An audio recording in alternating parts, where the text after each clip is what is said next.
আজ আমাকে কথা বলতেই হবে ইনশাআল্লাহ, কারণ আগামীতে আবার আপনাদের সাথে দেখা হবে কিনা আমি জানি না। কথা বলতেই হবে।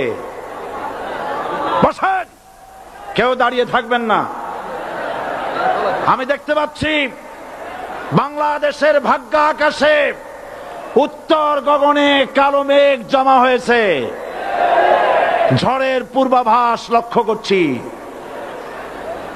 যদি মোকাবেলা করতে না পারেন সক্ষম ভাবে, এমন অন্ধকার গাঢ় কালো অমাবস্যার রাত আসতে পারে যার সুবে সাদেক হওয়া অসম্ভব। সুতরাং আপনারা কি কাপুরুষের মতো কাফের মুশরিকদের গোলামি করে মরতে চান? বিড়ালের মতো 500 বছর বেঁচে থাকার কোনো লাভ নাই। সিংহের মতো 1 ঘন্টা বাঁচতে চাই। আমাদেরকে বলা হয় সাম্প্রদায়িক উস্কানিমূলক কথা নাকি আমি বলি। পত্রপত্রিকা দিছে না তারা? সাম্প্রদায়িক উস্কানি কথা, সাম্প্রদায়িক উস্কানিমূলক কথা বলি। সেই জন্যই বোধহয় শত শত মুসলিম আমাদের কাছে এসে মুসলমান হয়। মানুষে আর বোকা বানানো যাবে না।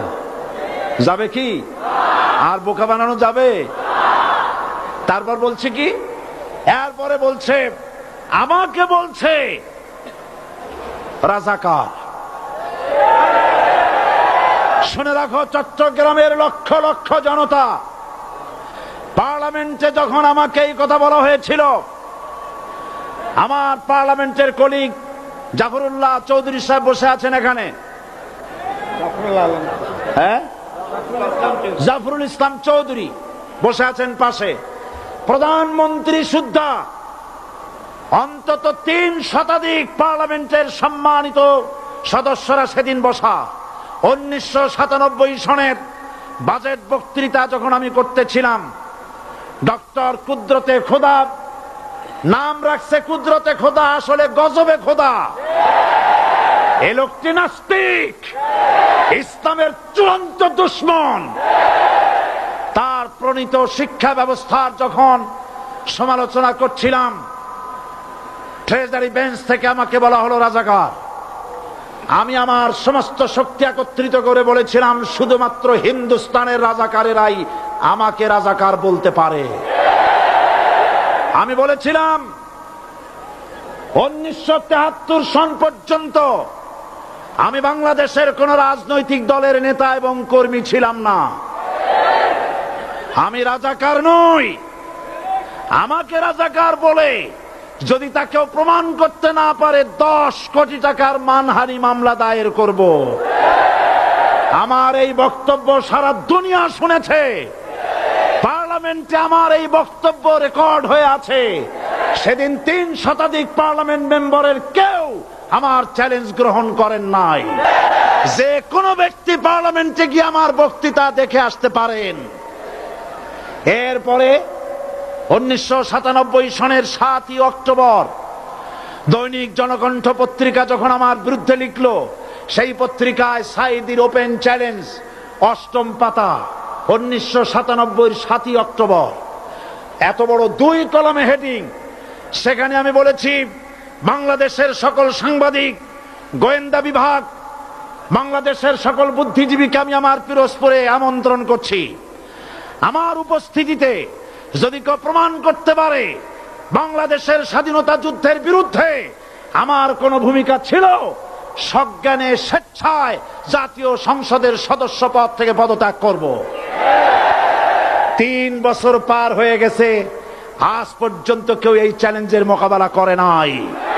সুতরাং আমাকে যারা রাজাকার বলবে তারা পিতৃ পরিচয়হীন অবৈধ সন্তান। 1971 সনের, শোনো মুসলমানেরা, 1971 সনের কোন কাদা সাইদির গায়ে লাগে নাই। আমাকে রাজাকার বলে জনগণ থেকে বিচ্ছিন্ন করবা। জনগণ থেকে আমারে বিচ্ছিন্ন করা যাবে না, কারণ এই জনগণ আমার জন্য আসে না, এই জনগণ আসে আল্লাহর কোরআনের জন্য।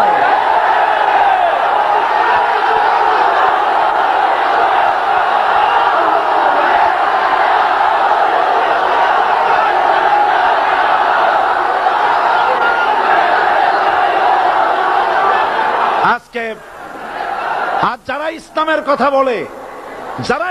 কথা বলে, তারাই রাজাকার, তারাই মৌলবাদী। মৌলবাদী বললে আমরা অসন্তুষ্ট হই না, কারণ মৌলবাদী শব্দটা আসছে মূল থেকে। মৌল শব্দ এসেছে মূল থেকে। মূলবাদী তার মানে যারা মূলে আছে। মূল হলো কোরআন, মূল হলো হাদিস, মূল হলেন আল্লাহ, মূল হলেন আল্লাহ রসুল। আমরা আছি মূলে। এখন বলেন তো মূলের শক্তি বেশি না আগার শক্তি বেশি? আমাদের যারা মৌলবাদী বলে ওরা হলো আগাবাদী। মূলে আছে কত কোটি? 12 কোটি। মূলে আছে কত কোটি? আর আমাদের যারা মৌলবাদী বলে ওই থাকো গাছের আগায়, আমরা মূলে। লাভালাভি বেশি করবা না, 12 কোটিতে গাছের গোড়া আসতে নানা দেবে, মামু বাড়ি দিল্লি গিয়ে পড়বা, বাংলার জমিনে জায়গা হবে না। এ কথা বিশ্বাস করো। বাংলাদেশের মুসলমানদের শরীরে এক বিন্দু রক্ত থাকতে শয়তানের তৈরি করা ধর্ম নিরপেক্ষ মতবাদ বাংলার জমিনে কায়েম হতে দেওয়া হবে না, হবে না।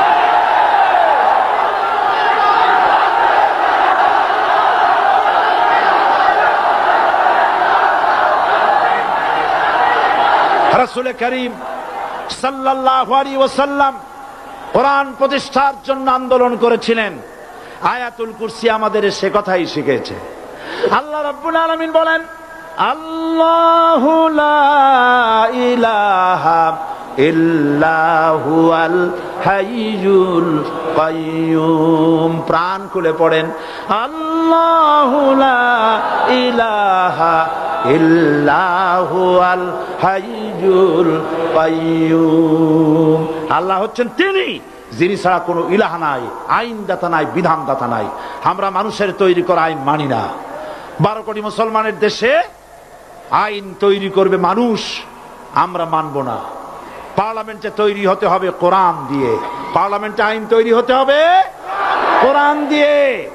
সুতরাং ভয় যতই পান আর যতই ষড়যন্ত্র করেন, 4 দল যখন একত্রিত হয়েছে, ঐক্যবদ্ধ থাকবে, সরকার ঐক্যবদ্ধভাবে গঠন হবে, নির্বাচন ঐক্যবদ্ধভাবে হবে এবং কোরআন হবে, আল কোরআনের পার্লামেন্ট হবে বাংলাদেশে।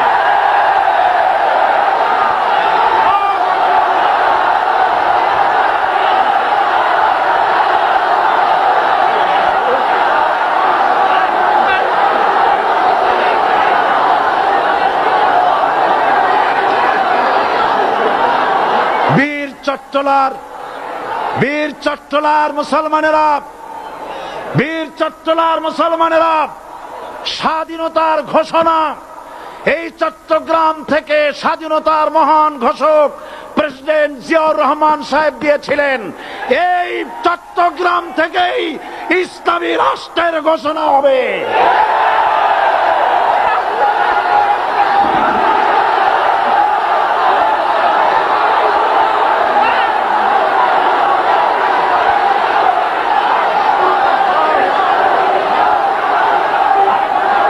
আশাবাদী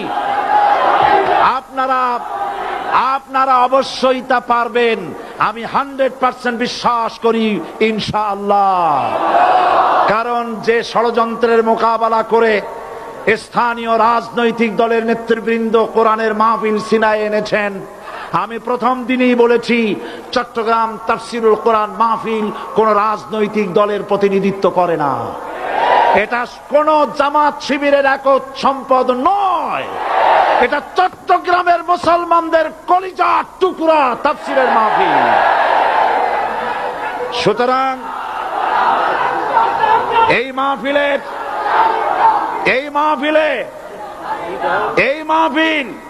চট্টগ্রামে থাকবে ইনশাআল্লাহ কিয়ামত পর্যন্ত।